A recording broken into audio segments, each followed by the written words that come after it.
Hey, thanks for joining me for another Mundane Monday Moment. This is Pete Van Ward, and I'm so glad that you've taken some time to watch this video.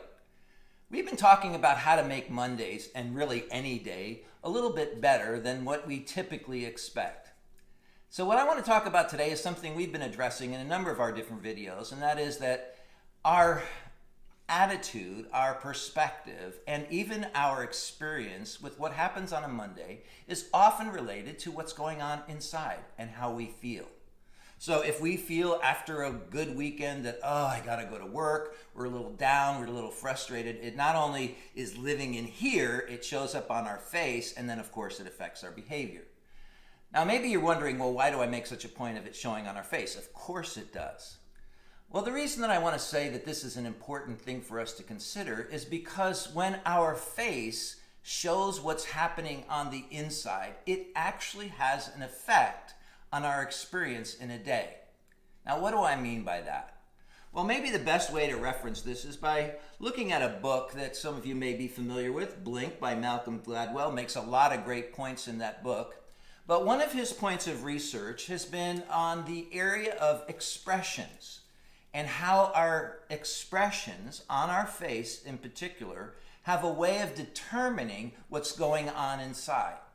Now, a lot of times we think of this in terms of, well, if I feel bad, it's going to show on my face and therefore affect my day.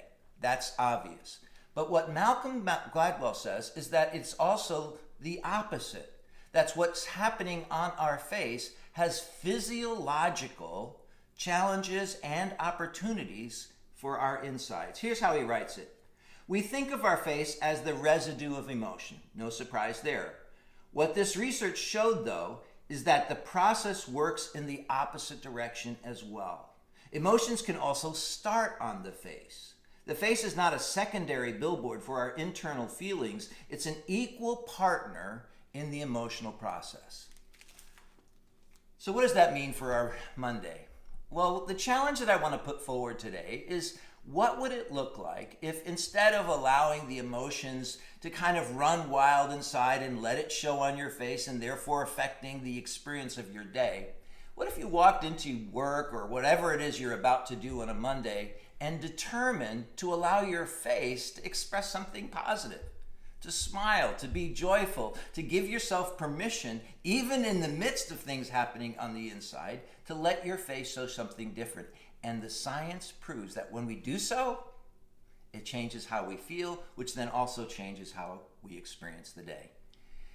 It reminds me of a passage that talks about faith, that faith is something that we do despite our circumstances in a day.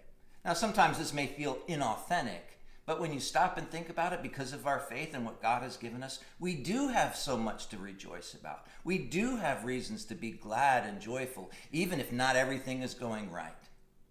So why not make a commitment this Monday to say, I am going to allow my face to show how blessed I am, and see if it doesn't change the experience of your otherwise mundane Monday.